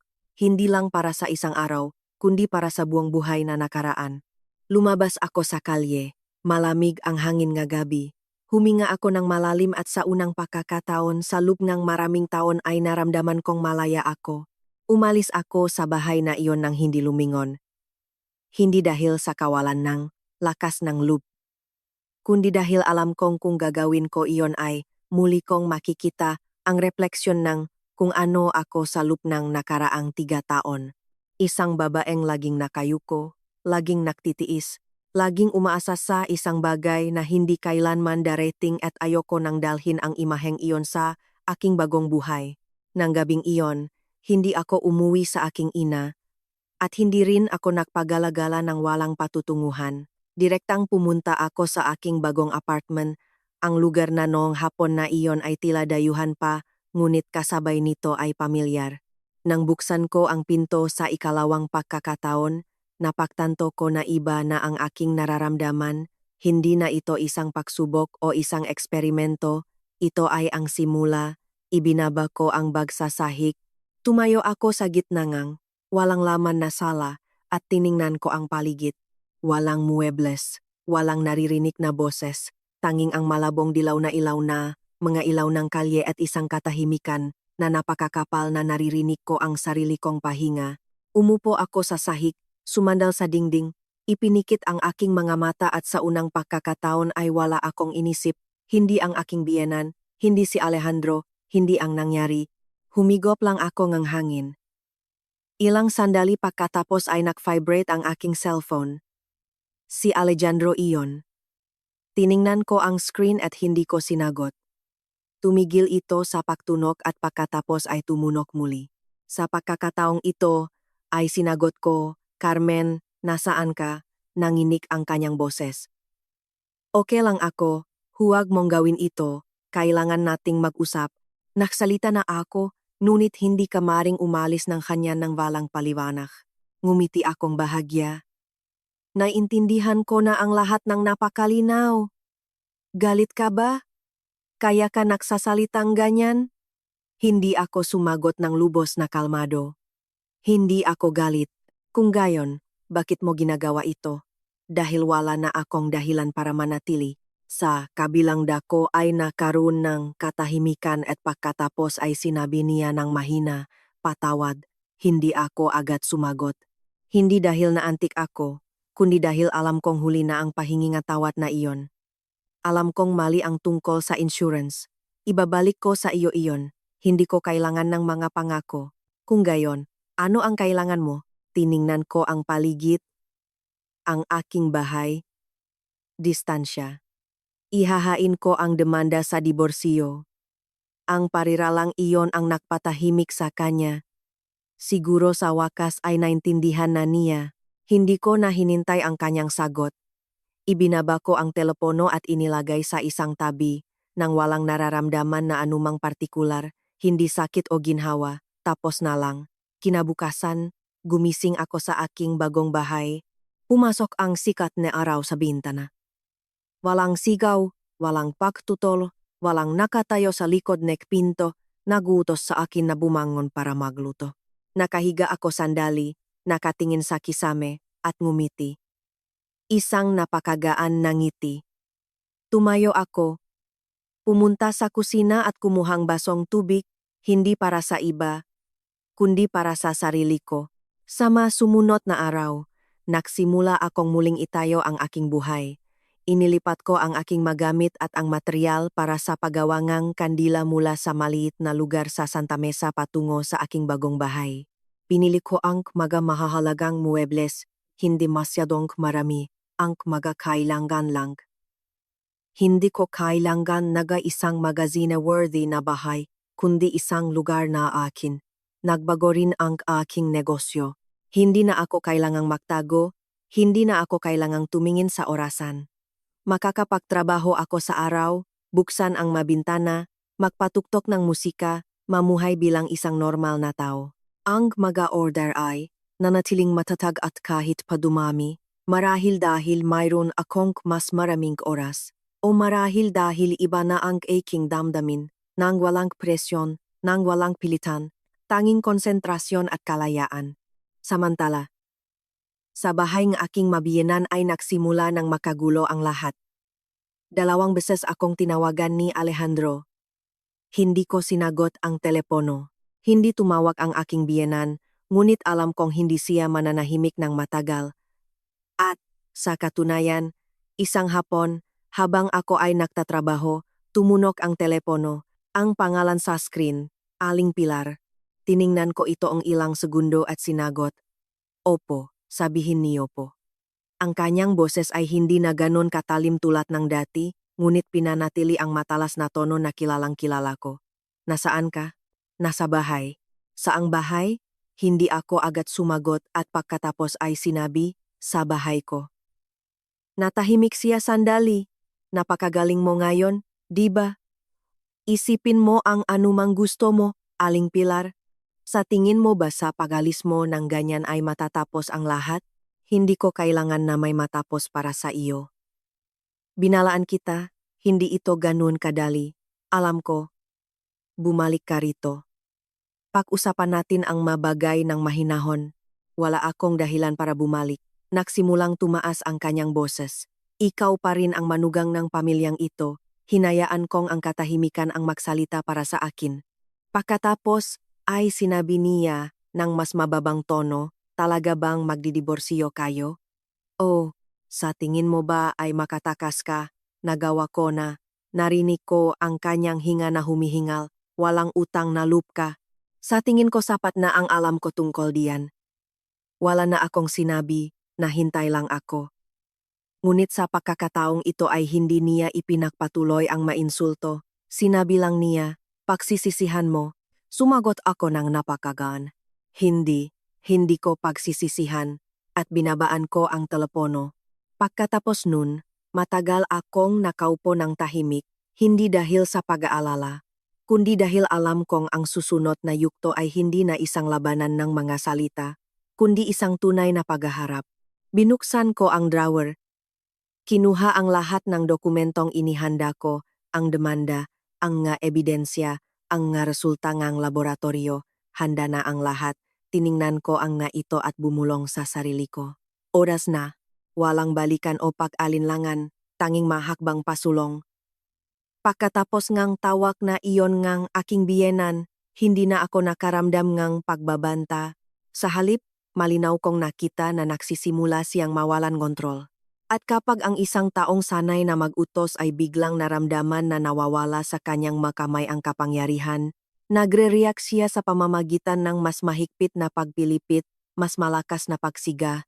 Ngunit iyon mismo ang naklalantat na kahinaan na laking itinaho nila. Hindi ako nagmadali na ihain ang demanda, hindi dahil sa pag-aalinlangan, kundi dahil gusto kong maging perpekto ito. Walang butas, walang pagkakamali. Muli akong nakipag-ugnayan sa abogado at ipinadala ko sa kanya ang lahat ng mga dokumento na handa na ako mula sa mga audio at video recording. Hanggang sa mga toxicological analysis na, mga herbal infusions, hanggang sa dokumentasyon kung paano tinubos ni Alejandro ang aking life insurance policy nang walang pahintulot ko. Ang pulong sa pagkataong ito ay mas maikli. Tiningnan NG abogado ang mga papel at sinabi, maaari mo nang ihay ng demanda kahit kailan mo gusto. Tumango ako. Mataas ang posibilidad na manalo, napakataas. Wala na akong tinanong, hindi dahil sa kawalan ng interes, kundi dahil alam kong ang manalo o matalo sa puntong iyon ay hindi na ang aking tanging pag-aalala. Ang pinakamahalaga ay nakatakas ako, bagaman gusto kong maging malinaw ang lahat, nang walang anumang naiwang issue na maaring makahila sa akin pabalik. Nang may hain ang demanda, umuwi ako at nagpatuloy sa aking trabaho gayang dati. Ngunit sa aking puso ay nagsimula na ang isang bagong kabanata. Hindi na ito tungkol sa paghahanda, kundi sa pagharap dito. Pakalipas ng 2 araw, sinundo ako ni Alejandro. Tumayo siya sa harap ngang pinto ng aking apartment. Nang buksan ko ito, medyo nagulat ako, ngunit hindi ako umatras. Sinundo kita, Carmen. Maari ba tayong mag-usap? Tiningnan ko siya. Iba ang kanyang anyo, mukha siyang mas pagod at ang kanyang tingin ay hindi na kasing kalmadong dati. Pasok. Binuksan ko ang daan para sa kanya. Pumasok siya at tiningnan ang paligid ng apartment. Hindi ito napakalaki o magagarbo, ngunit napakalinaw nito. Nanatili siyang nakatayo, hindi gumagalaw sandali. Totoo bang bumili ka nga apartment? Oo. Tiningnan niya ako ngang palihim. Gamit ang sarili mong pera? Oo. Ngumiti siyang bahagya, ngunit walang bakas ngang kagalakan dito. Hindi ko alam na kaya mong gawin ito. Hindi ko rin alam. Natahimik kami ngang ilang segundo. Pagkatapos ay sinabi niya, natanggap ko na ang abiso mula sa korte. Totoo bang nakapagdesisyon ka na? Bumuntong hininga siya. Hindi mo ba ako bibigyan ng huling pagkakataon? Tiningnan ko siya nang walang galit, nang walang panunumbat, simple lang dahil wala nang natira. Ano ang gusto mong ayusin, Alejandro? Natahimik siya. Hindi magbabago ang ugaling ng nanay mo, alam ko. At ikaw ay hindi rin magbabago. Hayaan mo ako. Ano? Hindi ka magbabago, pinutol ko siya, yumuko siya, binigyan kita ng 3 taon, dahan-dahan kong sinabi. Sa loob ng 3 taon na iyon, lagi kang piniling manahimik. Hindi ko alam kung ano ang gagawin. Hindi, umiling ako. Alam mo, ngunit ayaw mong gawin. Naging mabigat ang kapaligiran. Umupo siya sa isang upuan na nakakakulong ang makamay. Nakamali ako. Alam ko. Ibabalik ko ang pera ng insurance. Kailangan kong ibalik iyon sa iyo. Hindi ko alam na aabot ng ganun kalayo ang lahat. Alam ko. Tinaas niya ang kanyang tingin. Alam mo? Matagal ko nang alam. Tiningnan ko siya ng direkta, naghihintay lang ako. Naghihintay nga ano? Naghihintay kung pipiliin mo ako. Natahimik siya. Hindi ko na kailangan ang iyong sagot dahil mayroon na akong sagot. Umuwi ka na, Alejandro. Hindi ako galit sa iyo. Tumayo ako. Ngunit hindi na rin kita kailangan. Binikas ko ang mga salitang iyon ng napakahinahon. Ngunit alam kong iyon ang pinakakaunti niyang gustong marinig. Tumayo siya. Tiningnan ako at pagkatapos ay tumalikot. Nang walang anumang sinabi, sumara ang pinto. Nandun lang ako nakatayo. Nang walang emosyonal na pagsabog, tanging isang tahimik na pagtatapos. Gayunpaman, hindi rin natapos ang mga bagay. Pakalipas ngang 2 araw, nakatanggap ako ng isa pang tawag. Sa pagkakataong ito, hindi si Alejandro, kundi isang hindi kilalang tao. Nakikipag-usap ba ako kay Ginang Charmen? O, gayunpaman, hindi ron natapos ang mabagay. Pakalipas ng 2 araw, nakatanggap akong tawag. Si Aling Rosa iyon, isang kapitbahay sa building ng aking biyenan na madalas kong makasalamuha sa palengke. Carmen, anak, ano ang nangyari sa bahay mo? Ang kanyang boses ay nanginginig dahil sa tsismis. Kahapon, may 2 lalaking nakaputi na sumulpot sa pintuan mula sa isang kolektor ngang utang. Mayroon silang maleta at nagsimulang sumiga ngang pangalan ni Aling Pilar, humihingi ngang napakalaking utang sa harap ngang lahat ng kapitbahay. Nang gilalas ako, ngunit pagkatapos ay naintindihan ko ang lahat. Medyo kinilabutan ako. Tiningnan ko ang aking biyenan. Nangutang ka ba? Umiwas siyang tingin. Iyan ang problema ko. Magkano? Natahimik siya. Sabi ngang administrator, humigit kumulang PHP, 500,000, wala akong sinabi. Nandun lang ako nakatayo. Isa pang katotohanan ang lumabas. Tiningnan ko siya at sa unang pagkakataon naintindihan ko ang lahat. Ang taong tumawag sa akin na parasite ay matagal nang nabubuhay sa perangang iba at hindi ito isang hiwalay na kaso o isang tao lamang. Naging mabigat ang hangin sa opisina. Lumingon siya sa akin na binaba ang kanyang boses. Huwag mong sabihin kay Alejandro. Tiningnan ko siya. Sa tingin mo ba ay may kinalaman pa ako rito? Hindi siya sumagot. Tumalikot ako at umalis nang walang sinasabi. Dahil sa sandaling iyon naintindihan ko na ang lahat ay bumabagsak sa sarili nitong bigat nang hindi ko kailangang kumilos. Umalis ako sa mga opisina ngang komunidad ng hindi lumingon, ngunit sa pagkakataong ito ay hindi ang aking nararamdaman tulad nung umalis ako sa bahay ngang aking biyenan. Kung noon ay paglaya, ngayon ay malalim na pagkaunawa, na tila ang lahat ng nakasakit sa akin, ang nagpapaduda sa akin, ay nagbubuklat ng mag-isa sa aking mamata, nang walang pangangailangan na patunayan ang anuman, nang walang pangangailangan na magpaliwanag, ang mga totohanan ay nagsasalita para sa kanilang sarili. Hindi ako nagulat sa utang. Sa totoo lang, mahinala na ako. Ang mga pagkakataong iyon na labis na pinipilit nga, aking biyenan ang tungkol sa pera. Ang mga sandaling iyon na hindi may paliwanag ang kanyang kabaat, higit sa lahat, nang nangahas si Alejandro na nakawin ang pranga aking seguro. Lahat ngang iyon ay hindi nakataon lamang. Noon lang, wala akong lahat ng piraso para buuin ang puzzle. Ngayon ay nakikita ko na ng malinaw. Huminto ako sandali sa pasimano na nakatingin sa kalye, ang parehong daan na dati kong nilalakaran araw-araw ng may bigat sa puso. Bigla akong nakaramdam ng kakaiba. Hindi na ako kabilang sa lugar na iyon. Walang tali, walang humihila sa akin pabalik. Ako ay isang taong naroon noon at umalis na. Nag-vibrate ang aking cellphone. Muli si Alejandro iyon. Tiningnan ko ang screen sandali at sinagot. Nasaan ka? Ang kanyang boses ay mas malakas kaysa sa normal. Kalalabas ko lang sa komunidad ng inyong makapitbahay. Alam mo na, kakalabas ko lang, natahimik siyang ilang segundo. Hindi ko alam na ganun kalaki ang utang ng Naiko sa mga usurero na iyon.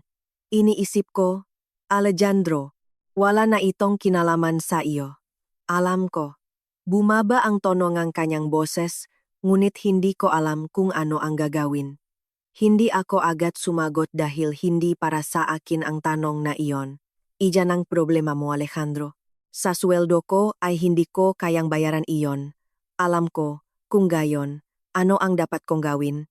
Huminga ako ng bahagya. Sa pagkakataong ito, huwag kang magtanong sa iba kung ano ang gagawin. Nakaroon ng katahimikan sa kabilang dako. Naintindihan ko, binabaan ko ang telepono. Hindi dahil sa pagiging malamig, kundi dahil natuto na akong isang aral. May mga tao na kung patuloy mong tutulungan na lutasin ang kanilang mga problema, hindi sila kailanman matututong mahing responsable at hindi na ako ang taong dapat magdala ng bigat na iyon. Sa mga sumunod na araw, ang balita tungkol sa mga utang ng aking biyenan ay kumalat sa kapitbahayan ng mas mabilis kaysa sa inaasahan ko. Ang nga dati nang nakikinis sa kanyang makuwento tungkol sa manugang na parasite, ngayon ay may bagong tsismis na pag-usapan. At sa pagkakataong ito, hindi na ako ang sentrong atensyon. Wala akong ginawa. Sapat na ang manahimik. Ang mga bagay ay nagpatuloy sa kanilang natural na takbo. Isang umaga, habang ako ay nagtatrabaho, isang dating customer ang dumating upang kunin ang isang order. Tiningnan niya ako sandali at sinabi, "Hoy, dati ka bang nakatira sa building na iyon? Di ba?" Tumango ako. "Oh, matagal na." Ngumiti siyang bahagya. "Kamakailan ay maraming sismis doon." Wala akong tinanong. Nagpatuloy siya. "Sabi nila mayroong isang taong umutang sa mga loan shark at hindi makabayad." Ngumiti akong bahagya. "Ah, oh, alam mo ba, binaba niya ang kanyang boses. Ang babaeng iyon ay buong araw na nagsasalita ngang masama tungkol sa kanyang manugang." Tiningnan ko siya ng walang imik. Natawa siya. "Napakabilis makbago ngang buhay, di ba?" Tumango ako. "Oh, hindi na kailangan pang magsalita. Sapat na ang isang salitang iyon." Nang hapong iyon, bumalik si Alejandro. Sa pagkataong ito ay hindi siya nag-abiso, basta na lang siya sumulpot sa harap ng aking pinto. Binuksan ko at tiningnan niya ako. Mas malalim ang kanyang mga mata kaysa noong huli. "Maari ba akong pumasok?" Tumango ako. Pumasok siya. Hindi na siya tumingin sa paligid tulad ng unang beses.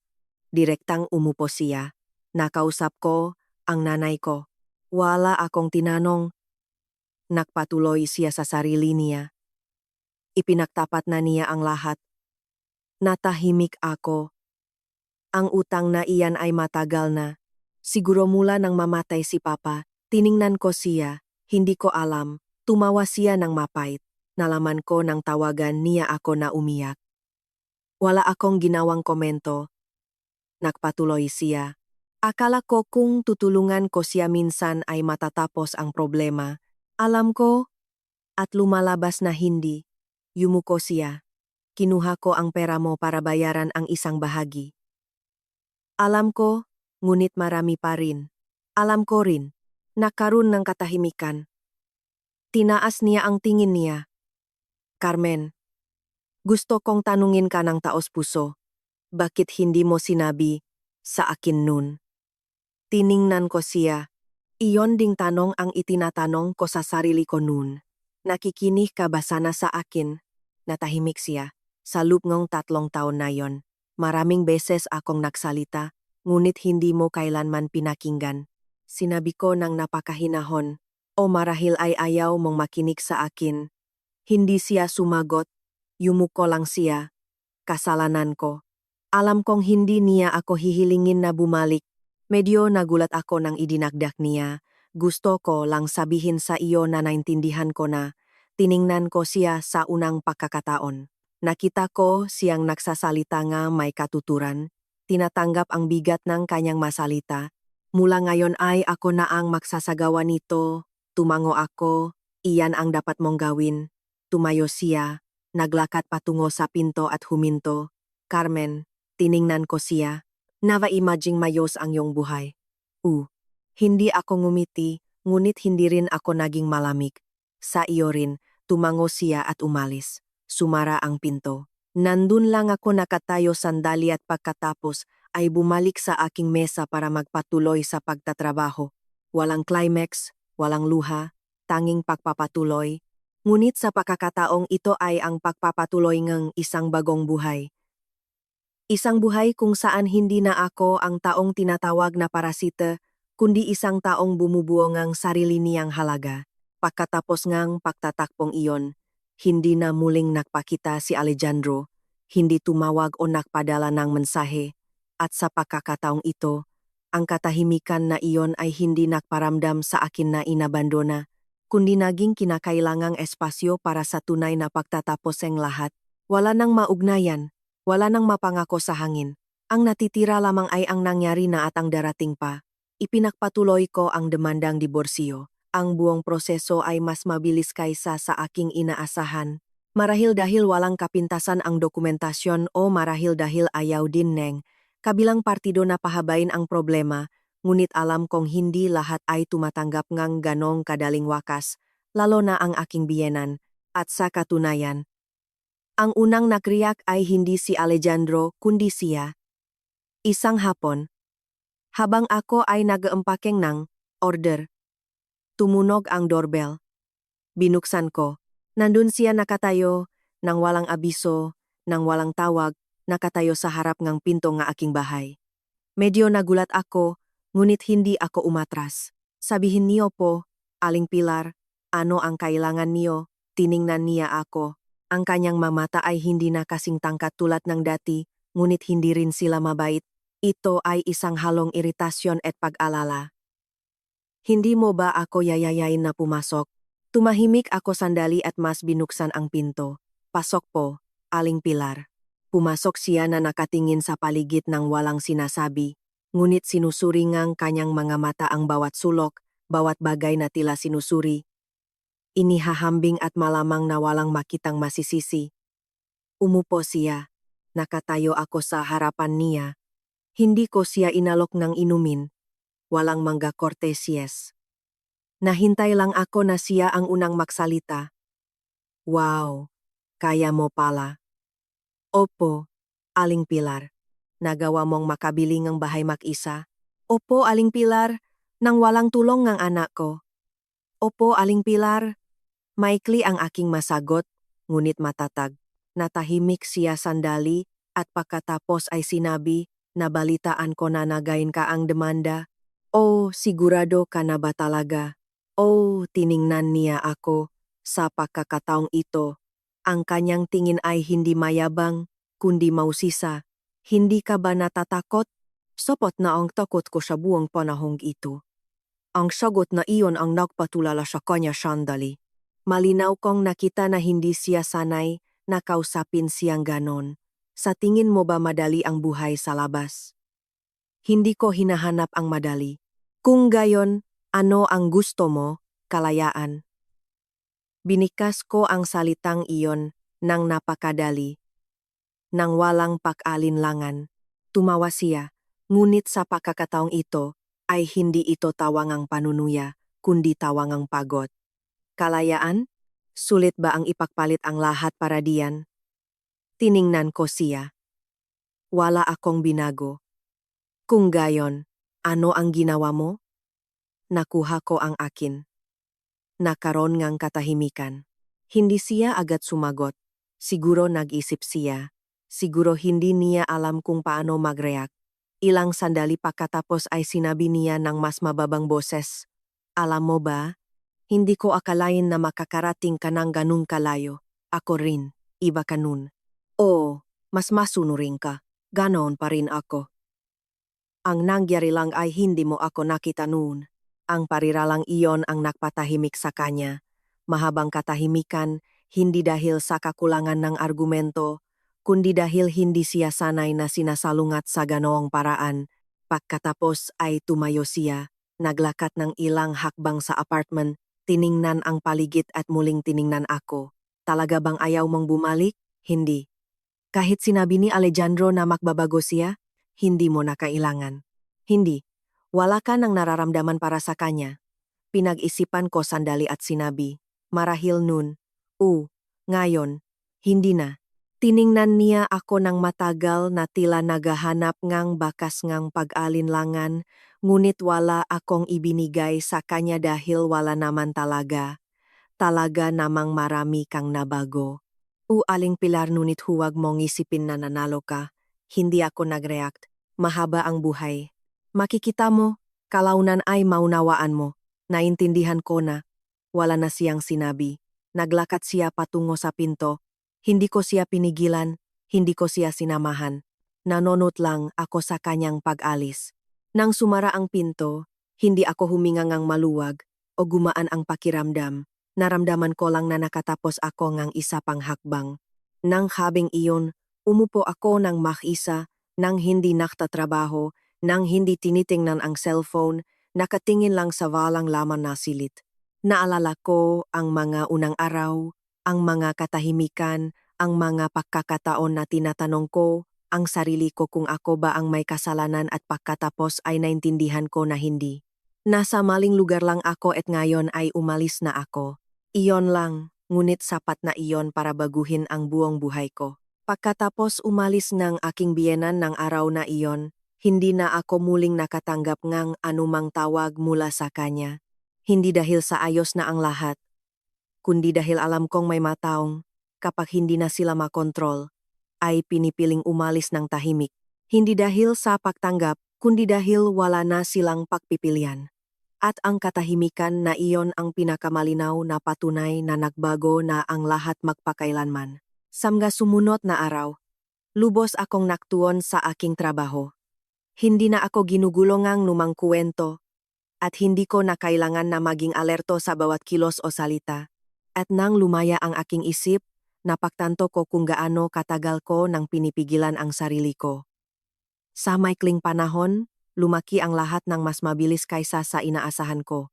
Dumami ang ma-order, bumalik ang ma-customer, at mayroon pa ngang nagrekomenda ngang aking makandila sa kanilang makakilala. Hindi na ako nag-isa sa pagtatrabaho. Naghire ako ng isang asistan sa simula para lang tumulong sa mga pakete, ngunit unti-unting lumaki ang daming ang trabaho. Kinailangan kong muling ayusin ang espasyo, bumili nga, magabagong estante at mas maraming material. At unti-unting nagbago ang aking maliit na apartment mula sa isang simpleng tirahan tungo sa isang tunay na workshop. May mga umaga na nakaupo ako sa gitnang sala na pinakmamasdan ang nga nakasalansan na kahon, nilalanghap ang banayat na aroma na bumabalot sa lahat habang pumapasok ang sikat ng araw sa bintana. Naisip ko na kung hindi ako umalis noon, hindi ko kailanman matutuklasan kung ano ang kaya kong gawin. Ngunit hindi lang magagandang bagay ang bumubuo sa buhay. Ano ang nangyayari sa likod ko? Hindi ko direktang nakikita, ngunit nakakarinig ako ng bulungan mula sa mga kakilala, mga kwentong hindi sinasadya, at mula kay Alejandro mismo. Isang hapon, habang ako ay nagtatrabaho, tumunog ang cellphone. Si Alejandro iyon. Tiningnan ko ito sandali at sinagot. Sabihin mo, Alejandro, ano ang nangyayari? Sa pagkakataong ito, ang kanyang boses ay hindi na kinakabahan o nag-alinlangan, kundi pagod. May gusto akong sabihin sa iyo. Nabalitaan ko na kinuha ang bahay mo. Natahimik ako kahit na inaakala ko na ito. Ang marinig ito mula sa kanyang bibig ay nagdulot sa akin ng pakiramdam na mahirap ipaliwanag. Hindi ito awa o kagalakan. Ito ay purong bunganga ngagawa. Kailan nangyari? Noong nakaraang linggo. Naintindihan ko, Alejandro. Sinubukan mong humanap ng solusyon. Oo. Ngunit hindi sapat. Alam ko, nakpahinga siya at nakpatuloy. At ang nanay mo, saan siya pumunta? Sa isang inupahang apartment. Ayoko nang magtanong pa, hindi dahil sa kawalan ng empatiya, kundi dahil ang lahat ay umabot na sa puntong walang balikan. Charmen, binikas niya ang aking pangalan. Narinig ko. May pinagsisisihan ka ba? Hindi ako agad sumagot. Ipinatong ko ang aking kamay. Sa mesa na nakatingin sa bintana, pumasok ang malambing na ilaw nga hapon. Pagkatapos ay sinabi ko, hindi, isang salita lang, ngunit iyon ang sagot na matagal ko nang alam. Naintindihan ko, humina ang kanyang boses. Hindi rin kita sinisisi, alam ko. Kung sana lang ay kumilos ako ng iba, ngunit hindi mo ginawa. Sinabi ko ng mahinahon, ng walang panunumbat, ng walang sarkasmo, bilang isang simpleng katotohanan. wala na siyang sinabi. Natahimik kami. Ilang sandali pagkatapos ay sinabi niya, pipirmahan ko ang mga papeles. Alam ko. Naway maging maayos ang iyong buhay. Sa iyo rin.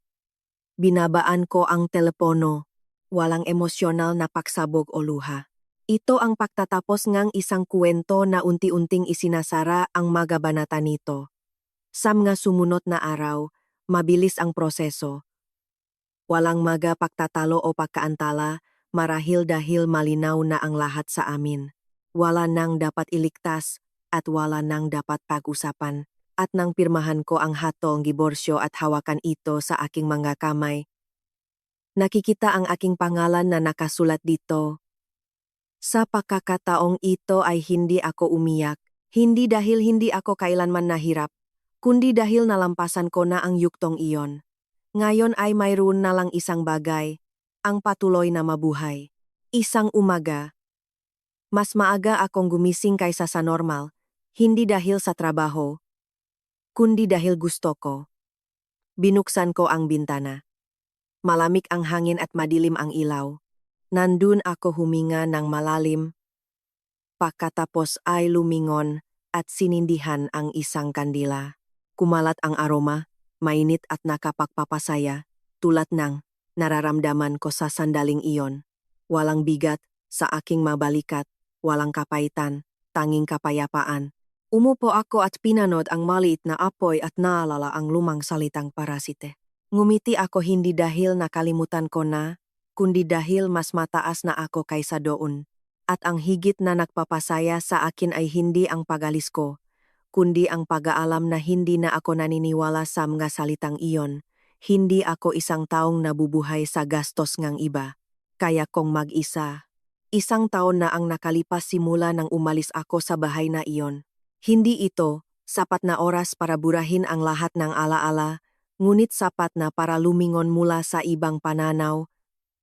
Nang wala na ang emosyonal na pagudyok nun, nang hindi na ako nakakaramdam na biktima, kundi bilang isang taong dumaan sa isang napakahirap na landas at nakatayo pa rin. Hindi perpekto ang buhay ko ngayon. Mayroon pa ring nakakapagod na mga araw, mayroon pa ring mas stress peaks, ngunit lahat nege iyon ay nagmumula sa aking trabaho, sa aking sariling mega desisyon, hindi sa obligasyon na tiisin ang pakikitungo ne ibang tao, at ang pagkakaiba na iyon ang lahat para sa akin. Mas matatag ang aking negosyo ngang kandila. Hindi na ako nag-isa sa pagtatrabaho. Mayroon akong 2 asistan, ang isa ay namamahala sa pag-empake at ang isa naman ay tumutulong sa akin sa produksyon. Bawat beses na nakikita ko silang nagtatrabaho sa maliit at mainit na espasyo na ito, naalala ko ang aking mga unang araw nang kailangan kong gawin ang lahat ng palihim. Sa takot na matuklasan ako, sa takot na ipagbawal ako. At ang alaalang iyon ang nagpapahalaga sa akin ng higit pa sa kung ano ang mayroon ako ngayon. May mga hapon na nakaupo ako nang mag-isa na pinagmamasdan ang sikat ng araw na sumisikat sa bintana na may amoy ngangwak sa hangin at napagtanto ko na ang kaligayahan ay hindi isang napakalaking bagay, kundi ang pagiging simple ngang pamumuhay ng walang pahintulot ngang sinuman. Paminsan-minsan ay bumibisita ang aking ina. Hindi na siya balisa tulad nun. Hindi na niya ako tinatanong nang nanginginig ang boses kung mayos ako. Umupo lang siya sa tabi ko para uminom ngang kape. Nakikita akong nagtatrabaho at ngumingiti. Minsan sinabi niya, ang makita kang ganyan ngayon ay nagbibigay sa akin ng kapayapaan. Hindi ako agad sumagot, ngumiti lang ako pabalik. Alam kong hindi ito nangangahulugang huminto siya sa pag-alala. Ngunit nakita niya na sapat akong malakas para alagaan ang sarili ko. Tungkol kay Alejandro, hindi ko na siya muling nakita pagkatapos ang paglagdang diborsyo. Hindi dahil sa umiwas ako, kundi dahil hindi na kailangan. Ang kailangan pag-usapan ay napag-usapan na at ang kailangan tapusin ay natapos na. Paminsan-minsan ay nakakarinig ako ng balita mula sa isang kakilala. Nakatira pa rin siya kasama ang kanyang ina. Lumipat sila sa isang maliit na inuupahang apartment sa labas ng Maynila, sa isang mahirap na kapitbahayan. Hindi madali ang buhay para sa kanila, laging kapos sa pera, patuloy ang presyon, ngunit wala na akong nararamdaman kapag naririnig ito. Hindi dahil sa kawalan na empatiya, kundi dahil naisaayos ko na ang mabagay, hindi na iyon ang buhay ko. At ang aking biyenan, ang taong minsan ay tumawag sa akin na parasite, ang taong nakatayo sa gitna ngang, sala na nagsasabi nga, masalita na pumipigil sa akin na itaas ang aking ulo. Ngayon ay nakatira sa isang mas maliit na espasyo, tapos na ang kanyang mga pagpupulong sa mga kapitbahay. Tapos na ang mga papuri. Tapos na ang pagkakaroon ng isang taong nakikinig sa kanyang mga reklamo tungkol sa kung gaano kawalang silbi ang kanyang manugang. Ang mga dating naniwala sa kanya ay alam na ngayon ang katotohanan. Ang dating itinago niya ay nabunyag. Wala akong ginawa o sinabi. Ang mamuhay ng maayos ang aking pinakamahusay na sagot. Minsan ay hindi sinasadyang dumaan ako sa isang tiang malapit sa kung saan sila nakatira ngayon. Hindi ko alam na naroon siya hanggang sa makita ko siya. Nakatayo siya sa isang stall, nakikipagtawaran sa presyo sa nagtitinda. Pinakmasdan ko siya mula sa malayo, nang hindi lumalapit, nang hindi siya tinatawagan. Mas payat siya, gusot ang kanyang buhok at nawala, ang tigas ang kanyang tingin. Isa lang siyang matandang babae na sumusubok na mabuhay. Hindi ako nakaramdam ng kasiyahan o awa. Naramdaman ko ang lubos na kawalang interes. Isang napakakakaibang pakiramdam na parang nanonood ng isang lumang pelikula na dati ay nakpayak at nakpasakit sa iyo, ngunit ngayon, sa pagtingin dito, naiintindihan mo lang, tumalikot ako at umalis. Iniwasang makita niya ako, hindi dahil sa takot, kundi dahil hindi na kailangan. Ang nakaraan ay naiwan na. Hindi na kailangang dalhin. Nang gabing iyon, umuwi ako, isinara ang pinto, sinindihan ang isang kandila at umupo para tingnan ang maliit na apoy. Naalala ko ang masalitang ginamit niya upang tukuyin ako, parasite. Noon, pinaniwalaan ko iyon. Naniwala ako na totoo iyon. Nahiya ako at nagisolate.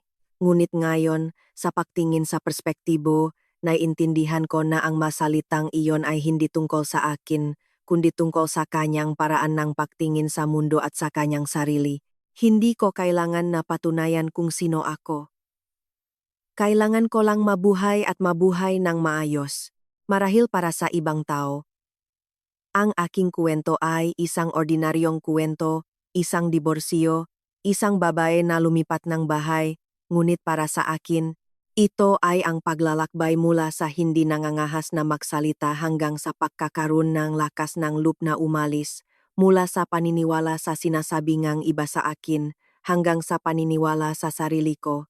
At kung mayroon sinuman diyan na nakikinig sa kwentong ito na nasa parehong sitwasyon tulad ko nun, gusto ko lang sabihin sa iyo ang isang bagay. Hindi mo kailangang maging malakas mula sa simula.